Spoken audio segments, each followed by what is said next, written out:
এই ডালটা দেখেন, এটা কিন্তু একটা ডাল নিয়ে উপর দিকে উঠে যাচ্ছে, অর্থাৎ মাল্টি ডাল কিন্তু হতো। আমি এখন এই কাটারটা দিয়ে কাটবো, তবে তার আগে এটাকে একটু জীবাণুমুক্ত করে নেওয়ার দরকার আছে। এটা কেটেই দিলাম, এটা রাখলামই না।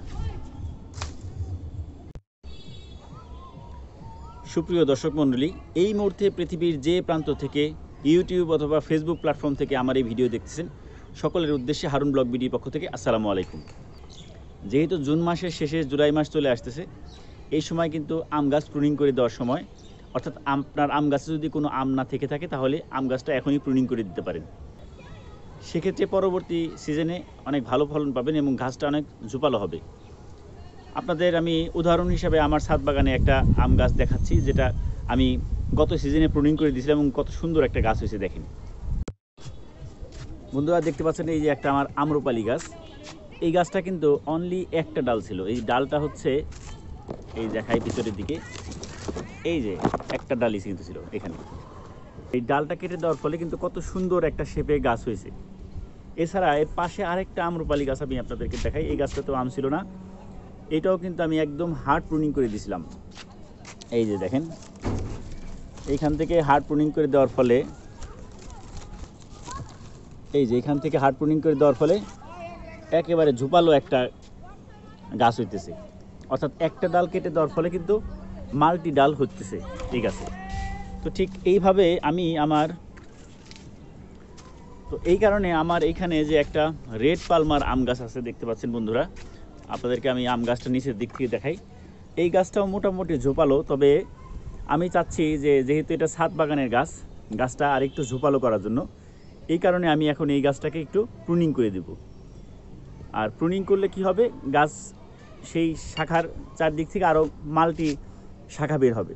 যেমন এই যে দেখতে পাচ্ছেন বন্ধুরা, এই যে গিটের থেকে কিন্তু গাছের নতুন নতুন ডাল বের হয়। কিন্তু এই ডালটা দেখেন, এটা কিন্তু একটা ডাল নিয়ে উপর দিকে উঠে যাচ্ছে, অর্থাৎ মাল্টি ডাল কিন্তু হচ্ছে না। ঠিক একইভাবে কিন্তু এইটাও তাই হইতেছে, ওইটাও তাই হইতেছে, এইটাও তাই হইতেছে। কিন্তু এইটার যখন, এই যে দেখেন, এইদিকে যখন কেটে দেওয়া হয়েছিল কয়েকটা শাখা বের হয়েছে। তো আমরা এখন কি করব, পুরো গাছটাকেই প্রুনিং করে দেব। প্রুনিং করে দিলে ইনশাল্লাহ কতদিন পরে এটার কী রেজাল্ট হয় আপনাদেরকে আমি দেখাবো। তো আগে প্রুনিংটা করে নেই। তো আমি এখন এই কাটারটা দিয়ে কাটবো, তবে তার আগে এটাকে একটু জীবাণুমুক্ত করে নেওয়ার দরকার আছে। তো আমি ন্যাচারালি একটু জীবাণুমুক্ত করে নিই। এই যেখানে অ্যালোভেরার গাছ দেখতে পাচ্ছেন, এই যে অ্যালোভেরার ডাল দিয়ে আমি এটা জীবাণুমুক্ত করে নিতেছি। আপনারা যদি ছাদে আপনাদের এরকম অ্যালোভেরা গাছ থাকে, সেক্ষেত্রে এটা দিয়ে একটু জীবাণুমুক্ত করে নেবেন। তাহলে এই গাছে এটা থেকে যদি কোনো রোগ জীবাণু এই প্রুনারটা বহন করে, তাহলে সেই রোগ জীবাণুটা গাছে ছড়াবে না। এই জন্য একটু ভালো করে ঘষে ঘষে এটা লাগিয়ে নেবেন, তাহলে দেখবেন যে আপনার গাছটা নিরাপদ থাকবে। তো আমার জীবাণুমুক্ত করা শেষ, এখন আমি এটা দিয়ে প্রুনিং করে দেব। প্রুনিং করার জন্য দেখেন, আমরা যদি খেয়াল করি, এই যে এই দিক থেকে যেহেতু ডালটা খালি উপর দিকে উঠতেছেই, আমি এই যে এইখান থেকে মোটামুটি দেখেন, এই যে গিটের উপর থেকে এই যে এটা প্রুনিং করে দিলাম। একটু বাঁকা, একটু কোনা ইচ্ছা করে আপনি কাটবেন 45 ডিগ্রি অ্যাঙ্গেলে, তাহলে ভালো হবে। ঠিক এইভাবে এই ডালটাও কেটে দেবো আমরা।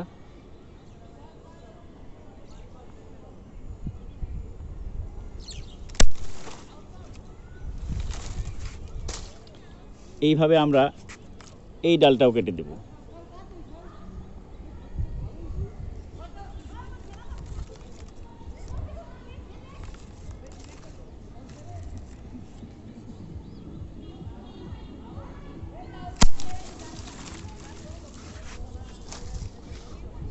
এবং এইভাবে আমরা যদি এই ডালটাও কেটে দিই, দেখেন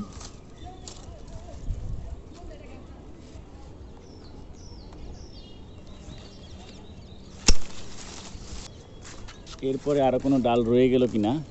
হ্যাঁ, এই ডালটাও প্রত্যেকটা গাছেরই আমি এই যে ডালের অগ্রভাগ কিন্তু প্রুনার দিয়ে কেটে দিতেছি।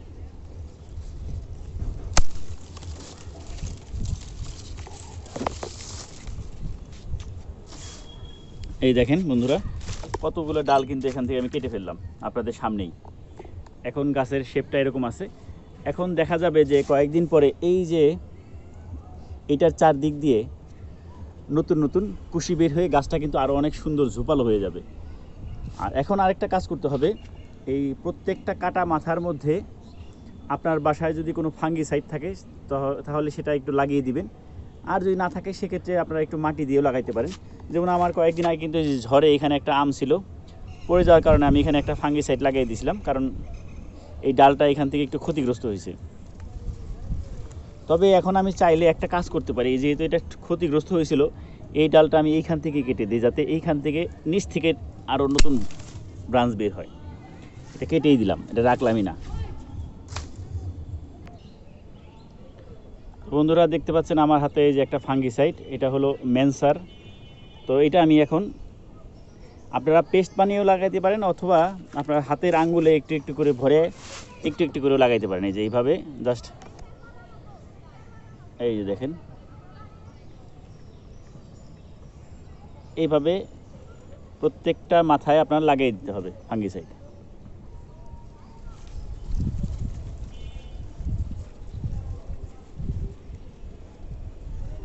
এতে কি হবে, এই দিক দিয়ে কোনো রোগ জীবাণু ঢোকার সম্ভাবনা থাকবে না। তো আজকের ভিডিও এখানেই শেষ করতেছি। আপনাদের যাদের এরকম ছাদ বাগানে গাছ আছে, গাছটাকে ঝোপালো করে রাখার জন্য এইভাবে আপনারা প্রুনিং করে দেন, বা বাড়ির আঙিনায় গাছ থাকলেও সেটা প্রুনিং করে দিলে পরবর্তী সিজনে আপনি ভালো ফলাফল পাবেন। ধন্যবাদ সবাইকে।